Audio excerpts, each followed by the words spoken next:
This is Lewis up for Boxing Social in association with Empire Fight Store and William Hill. Delighted to be joined with SJAM's very own Shane Watson. Take two. The mic is plugged in, the audio is all fine. Joe Joyce is all weighed in and he is all fine. How are we, mate?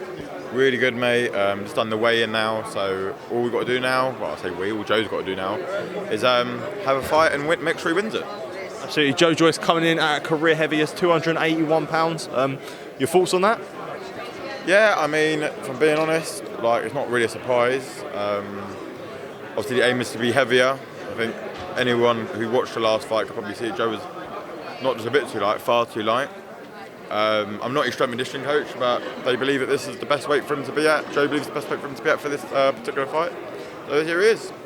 So when you look at the factors that went into the last fight, do you feel like I know you said you're not the S&C coach, but do you feel like one of the biggest ones was the weight and that he came into, like that's why he's put on this exercise? Definitely played a part in it, definitely played a key part in it, I think, but there were many other issues and problems that started way before the weight was even a thing. So yeah, there were way more other things that people don't know about and probably will never know about that contributed to that performance. And also Zhang was just very good as well. Like, that's why I don't really want to talk about it, because I don't want to take credit away from the current, for his last day as WBO interim champion. And we look now, Joe Joyce is an underdog in this fight. You know, he lost to Zhang in a first fight. He's obviously an underdog. He hasn't been an underdog since he fought Daniel Dubois, and you see what happened there. Do you feel like Joe thrives off the pressure of being an underdog and people betting against him? Yeah, 100%. He's been written off his whole life on certain things he's wanted to do, and he's always proved people wrong, and tomorrow will be no different at the end of the day. Underestimated Zhang the first time, definitely hasn't this time. So at the end of the day, he definitely thrived off of it, but it was a lesson to be learned in the last one, and it's a mistake he won't make again. And where you look now, do you feel like potentially Joe could have bought into the hype in a way? You know, maybe do you feel like in the first fight he might have got a bit too comfortable where it comes to sort of riding off a career best win against Joseph Parker? One of the factors could have been the fact that he got quite comfortable and, you know, sort of bought into the hype and overlooked Zhang. Yeah, I mean, very possible. That could be what it is. I don't think he really knew who Zhang was before he fought him. Joe's not a boxing fan. That's the problem. So he didn't really know who Zhang was. And whatever he did probably see of Zhang was when he had kidney problems and stuff, and he fought Joey Forrest. I think that probably didn't really respect him and thought that he could get away with cutting corners. And evidently, in the end, he didn't. So, but this time, no corners have been cut. He trained unbelievably well. He's unbelievably big, unbelievably strong, and he's ready to knock out Zhang tomorrow night. I've read something literally just got released by the Daily Mail today saying that Joe Joyce turned down 10k a round to spar Tyson Fury. Don't know if you know anything about that. If I'm being honest, I've never heard that.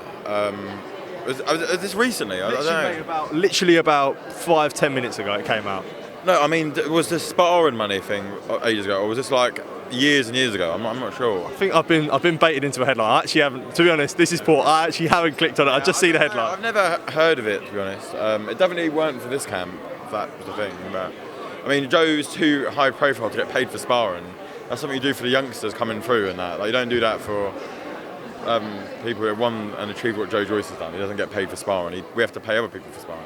Well, Joe pays other people for sparring, so yeah, no. Who said it? Who said it? I don't even know who said it. It was on the Daily Mail. Probably that's the reason why he said it. Absolutely. We'll move on. Not only have you got one SJAM client on the card, you've got two. Tommy Fletcher makes his return to the ring. Look forward to him being back out. He's obviously been sparring, Joe. Yeah, really looking forward to him getting back out.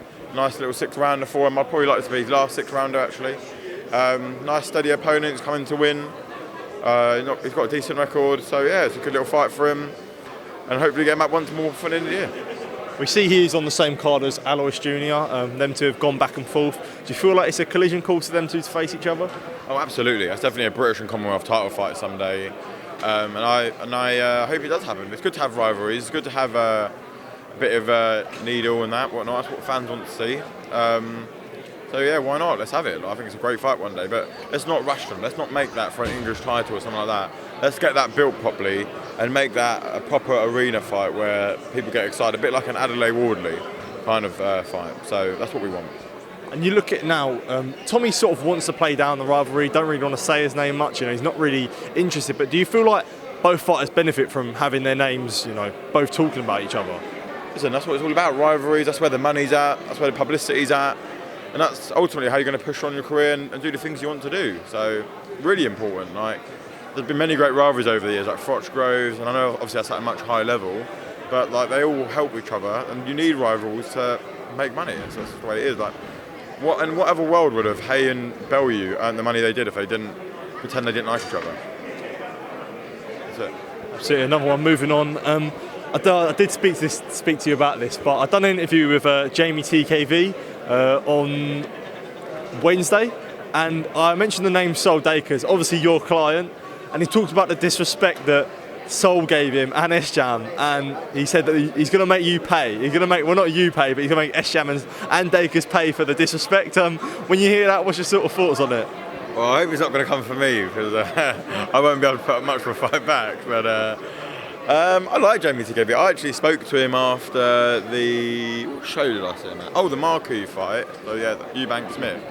I went to an after party and he was in there, and I spoke to him. Yeah, he seemed alright. Like, I just think at the end of the day, I just think Sol beats him. And I think Sol beats him fairly easily, in my opinion.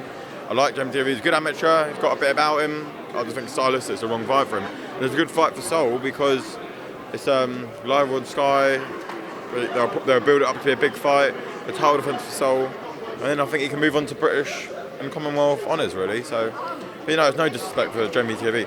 If he's done about the Instagram post, I think he thinks that I work the Instagram page, but I don't. We've got a social media team that do that. But we weren't disrespectful. It's all fun and games at the end of the day, Like, again, rivalries. You need to create them. It's good for Jeamie TKV as well, because if I'm not being horrible, what would he have been doing if it weren't like a fight like that? Having like another 8-rounder in Poland on a card that no one's watching. Like, I don't mean it rudely, but it's good for him. It's really good for him. He's going to earn some good money as well. And it's a good opportunity for him, isn't it? So, and I respect Jeamie TKV. He's a good fighter, but yeah, there's no beef with me and him. I just want to see good fights and good rivalries get made. Talking of another one of your fighters, we did see Florian Marku make easy work of Dylan Moran in his last fight. What would you say is next for him? I've done interviews with Michael McKinson, who's called him out, and he said he wants to fight him. He said that he could easily beat him, and he said even his brother, Lucas Ballingall, could beat him. What's next for Marku, would you say? Lucas Ballingall, honestly, like, McKinson, like, mate, I have so much respect for him because he's such a good fighter, honestly. Like, I used to watch him years ago, even when he beat like Colin Lyons and people like that on small shows. I remember when he beat that guy in Swindon for the WBC youth title on a non-televised show. I can't remember the guy's name now. He used to train down Booth's gym, the geezer, as well. I used to spar down him a lot. Mate, I've been a fan of McKinson since I was younger. Like, I used to really like him, but the horrible situation McKinson's in, he's a good fighter. I have a lot of respect for him, but nobody knows who he is. Like, the problem is that I don't think he's even got a promoter anymore. I don't know who he's expecting to put the show on. Sky have not made any interest in that offer. It's not they've made us offers and we've turned it down. At the end of the day, Florian Marku is on his way to be a pay-per-view star in the right fights, obviously, not fighting anyone, in the right fight. And whatever happens with McKinson, that doesn't push him anywhere closer to that. And it's the unfortunate position that McKinson finds himself in. But listen, McKinson can go out and make a name for himself, and he has obviously got some good wins in Congo, and Sam McNess is a half decent win, but like he's got some other decent wins, but like he hasn't really set the world alight. Like no one really like talking about him or bringing him up a lot. So that's the problem. Like we're looking at people like Conor Benn and Adrian Broner, Josh Taylor. So you can't say we're ducking McKinson. I mean, all three of those. I mean, Conor Benn may not have, maybe doesn't have a better win than him, but Broner and Josh Taylor definitely do. Like, you can't say we're avoiding McKinson. It's just it's nothing to avoid without being disrespectful. But I like him. But yeah, I don't really. And for his brother, I don't even. Is he box at welterweight or? He's a super lightweight and he's the English champ. I think he still holds the English belt. Yeah, so it's not even actually the same weight division. So I don't even know why they're saying that. But yeah, like no, like they can do their own thing, man. Like, the fight happens one day, it happens. But I don't get overly excited by that fight, and I don't think anyone outside of the boxing hardcores would either. And unfortunately, Florian box at a level that's a bit more just outside the hardcores. Absolutely. Shane, just want to say thank you for taking the time to speak to me. I appreciate it. All the best for tomorrow night. Thank you, mate. Cheers, mate.